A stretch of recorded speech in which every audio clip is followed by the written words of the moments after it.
Welcome to The Last Word. He's Chris Post. I'm David Jenkins, and Chris, this is the best time of year for high school baseball. District time means we're going to be losing teams right and left. Well, don't feel too bad about it. It's okay. I mean, it's good games, good tournaments. I get you. Yeah. It is. It's just a hectic time with districts and all the tournaments going on and everything else. And are they playing and are they not? Rain here, rain there, and just. I think we're going to be okay with the weather. Hopefully, good. I think so. We got some tournaments starting Friday. Some of them start Saturday. Mm-hmm. They all kind of end Monday or Tuesday. I think there's one that ends on Wednesday. The Class 2 District 1 ends on Wednesday. Everything else ends on Tuesday, which it's a lot different than basketball. Basketball, large schools play one week, small schools play another. Baseball, they're just like, nope, you're all going to play at the same time. Yeah, I like that. I like it. I like it till it comes time to have to cover something. Then you got to be 5 places at once. Got to pick and choose. That's all that there is to it there. But yeah, it's we got a pretty good idea of who's going to be the favorites in these districts. Obviously, with the seeds coming out recently, and we're going to talk about it a little bit. Throw out some predictions. See how wrong we are. A couple of intriguing tournaments to me. The first one, obviously, the one that we talked about before was Class 1 District 2. At Orion, Bell City the top seed, Orion the 2 seed. Yet Orion beat them yesterday or Monday.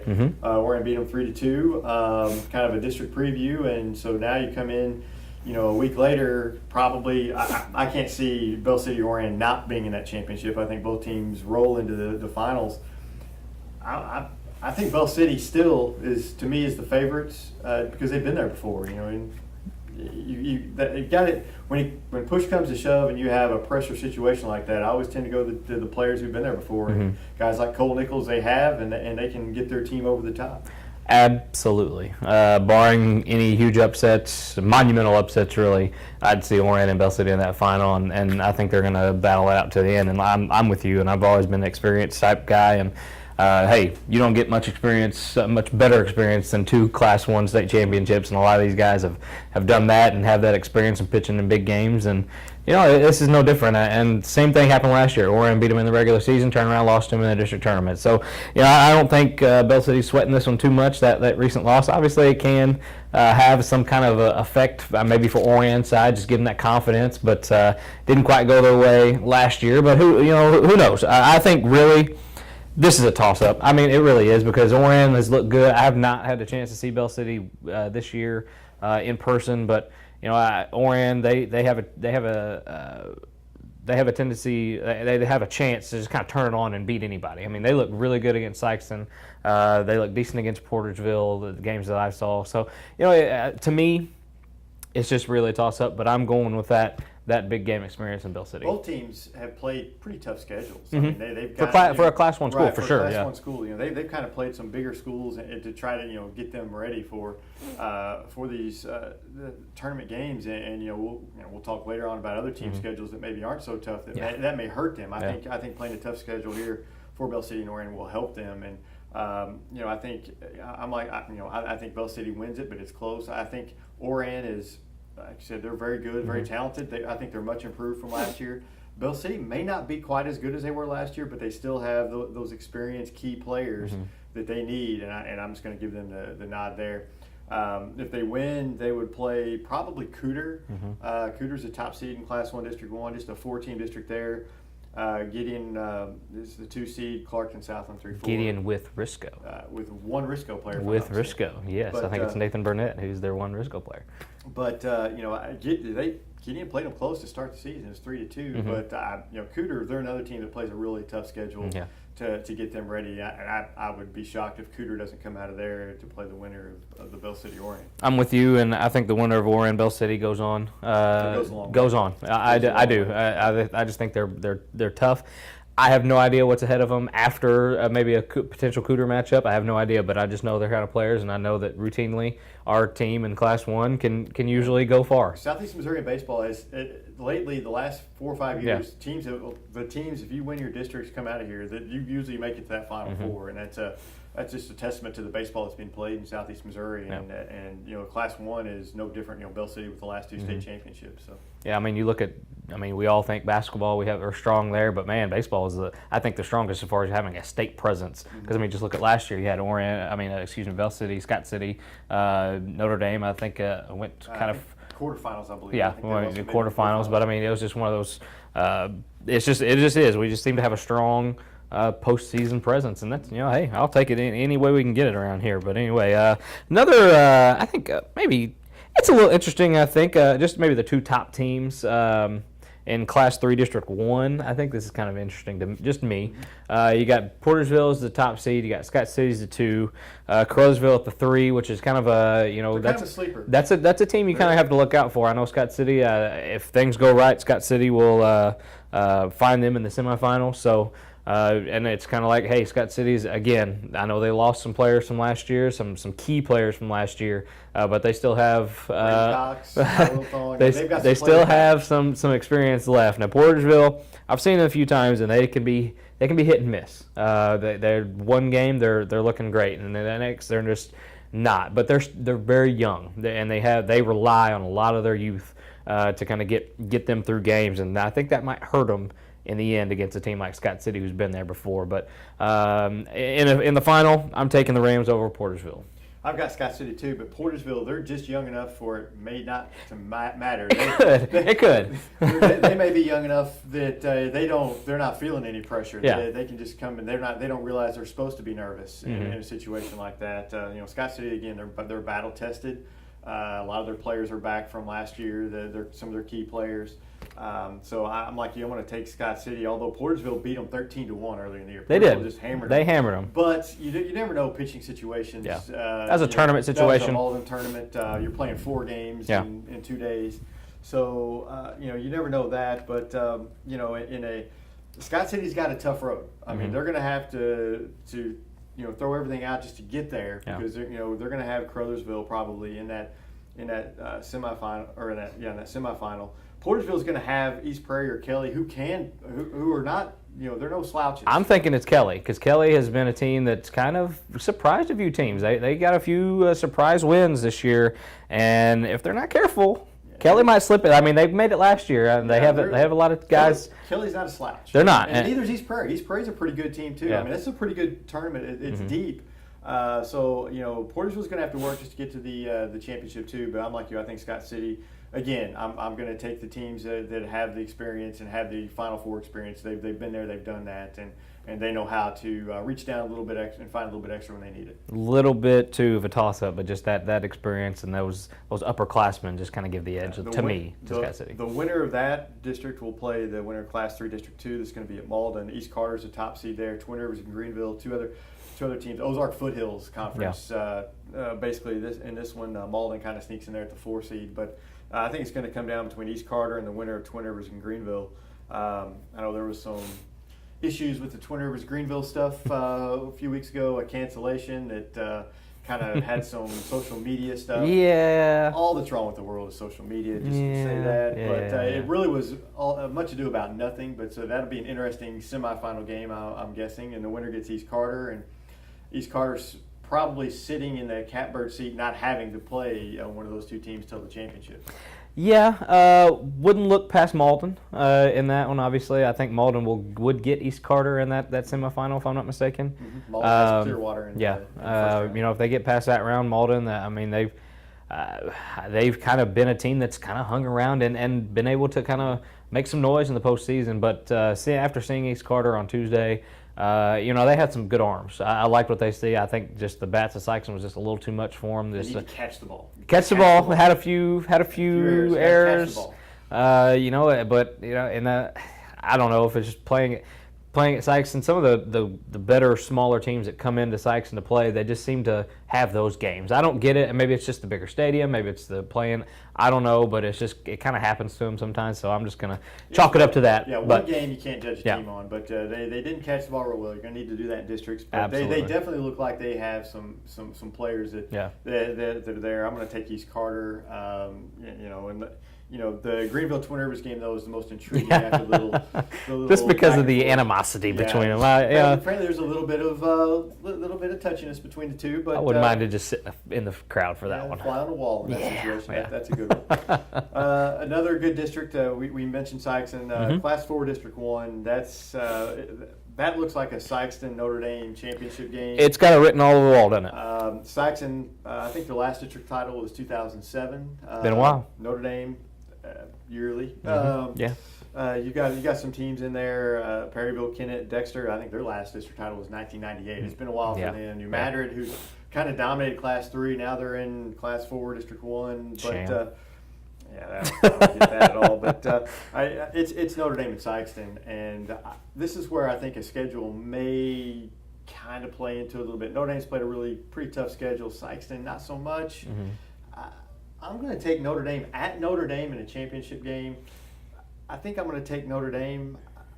It's a toss-up again, but Notre Dame, they're playing at home and they played a tough schedule.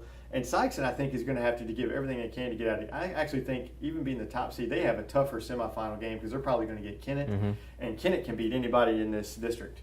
Yeah, I think Kennett beats Dexter, and then Sykeston will play Kennett in that semifinal. That's going to be a tough one for them. But getting that top seed, I think, was the key for a district championship for Sykeston, which I'm calling for. I think Sykeston, they end the streak, they get the district because their pitching depth is not there. And if they have only 2 games to throw 2 arms, they got Wyatt Pratt and Will Gilmer. Those 2 can get you some games, and they can get you through some innings. Now, if you absolutely need to dig into that bullpen at any time, they have maybe 1 or 2 arms that you're comfortable in maybe a tight game situation throwing out there. But they just have not shown throughout the season to have those relievers that can put a stop to anything. Yeah, that's key. That is huge that they got that top seed for them. That was huge for them. But Notre Dame's going to get Fredericktown in that first round game on Saturday. Then they'll have a day off. Yeah. Before they come back Monday. I think they're going to be. I think pitching wise they'll be okay with Fredericktown. I don't think Fredericktown will put up much of a fight. I could be wrong, but I mean they don't have a terrible record, but. I think Notre Dame will be fine getting in. I don't know what Perryville has, but typically Perryville doesn't have a strong team. And Kennett is given the best thing that happened to Notre Dame was not having to face Kennett because they played them twice and split, and those have been dogfights, both of them. And like I said, it wouldn't surprise me for Kennett to give Sykeston everything they want in that semifinal game. Kennett just has that type of team that can cause teams problems, and they can hit the ball, and I think it all depends on what kind of pitching they get. I think Sykeston will make the championship. I think they'll win the championship. But the recent run that they've had in district tournaments, other than I think maybe 4 years ago, they just have not performed well in the postseason for some reason. And just would not surprise me at all if they slip up in that semifinal against Kennett. Would not surprise me at all. I think it's a dogfight. I think they get through it. But I think it takes a lot out of them, and then they get into that championship. And I think Notre Dame again, battle tested. A lot of guys that have been there before. To be the man, you got to beat the man, and Notre Dame's definitely been the man in this district for sure. But again, it wouldn't shock me to see Sykeston win it. I mean, Sykeston right now looks better than any Sykeston team has in quite some time going into the district tournament. Especially with Gilmer on the mound. I really like him with Gilmer on the mound. So we'll just see. You never know. You may have to throw Gilmer in the semis just to get to that championship. Possibly. I'm not sure how they're gonna set it up. If it was me, I might throw him against Kennett and just see. Hopefully he'll get there. Hopefully you get there, and then hopefully he has some pitches left. He should be fine as far as pitch count goes. He'll have a day off. No days off. No days off. That's the problem. Hopefully he doesn't go. Maybe he doesn't go to 115, and then he can pitch that next day. But I would pray for 2 days of rain. If it was me, just based on what I've saw, I'd be comfortable pitching either Wyatt or Will. Wyatt does a good job. Wyatt or Will Pratt or Will Gilmer against either of these teams. I really would. I would feel comfortable. But you kind of toy with it. Do you throw Gilmer that first game to get to there? With Gilmer, you have your best defense because then you have Wyatt Pratt at shortstop, and it gives you your best defense. And I think that's their ideal lineup. But I think you got to pitch him I think I pitch him in the semis just because you got to get to the championship. You can't worry about the championship if you're not playing in it. Very true. Tough decisions all around. Class 5 District 1. They start on Friday. You got Poplar Bluff, the number 2 seed. Even though they won the SEMO Conference tournament, they're playing really well right now. Jackson gets the top seed. Poplar Bluff, not known for districts, doing well in districts in any sport whatsoever. No. However, I'm going to take Poplar Bluff this year. I just think they're playing well, and Jackson, they're good, but I don't know if they're good enough to beat Poplar Bluff in a winner-take-all situation. Early in the year, I would have said Jackson hands down. Just from what I saw, they run the bases well. They're fast. They'll base hit you to death. They're just one of those teams that very frustrating to play. I watched Poplar Bluff play against Sykeston, and I watched a little bit of the Poplar Bluff Notre Dame game. If they play defense any way resembling that they played against Sykeston and Notre Dame, it's over. They were just the best team all year that I've saw in those 1.5 games that I've watched them play. And if they play like that, now that's a big if, because district tournament time is Poplar Bluff. They don't really mesh very well. But if they play like that, anywhere close to that, I think they get it. Yeah, they're a team that played a really tough schedule to start the season. Really tough to get them, and they have shown it. I mean, they've really improved lately. They've won 16 of the last 17 after that Sykeston game. Yeah, 16 of 17. I mean, they're a team that I think I don't pick Poplar Bluff ever. No, in anything. But I think I'm taking them here. I think Poplar Bluff wins, and I think Poplar Bluff goes. I think they have some success in the playoffs. They just have that edge to them. I think that they need that a lot of Poplar Bluff teams don't have. I think they have that edge to them, and I think they can get a district win and move on. I know that. Jackson will have something to say about it because Jackson is a good team, but I'm going to take Poplar Bluff. They both have byes, so they'll play one semifinal, and obviously if they win the semifinal, they'll play in the championship. But yeah, I think that's a good one. I'm like you. Gun to my head, I don't know if I'd take Poplar Bluff in a district situation, but normally the pick is against Poplar Bluff because they normally don't do well in districts. But this team seems like you said, Sykeston's a little different. I think Dexter's a little different, or Poplar Bluff's a little different. Class 2 District 1, we have Bernie, the number 1 seed, South Pemiscot, the number 2 seed, Scenic the 3 seed, and so on and so forth. It's at Bernie. I'm taking South Penn. Watch out for South Penn. South Penn's won 4 in a row. They just won the Boot Hill Conference tournament. They're tough. Bernie beat South Penn 1-0 on April 1st. April Fool's Day situation there. Could have been South Penn maybe not throwing their A's. You never know. But I'm taking South Penn. I'm going Bernie just because they beat them that 1-0 earlier. So there we go. I just Bernie Mules. Come on now. It's Bernie. Bernie's got to win something, right? And it's at Bernie, so they're going to have the home field advantage there. But they beat South Penn, home field advantage. That was mine. South Penn's just playing well. I'm going to use you're playing well right now. South Penn's good. They've like I said, winning the Boot Hill Conference and winning. Some tough teams. Portersville, Crowsville, there's some good teams. Yes, in the Boot Hill Conference. Yes, absolutely. And winning that's no easy feat. But yeah, that's I think that they both make the championship. This will be a good one. And Class 2, District 3, Chaffee comes in as a 2 seed.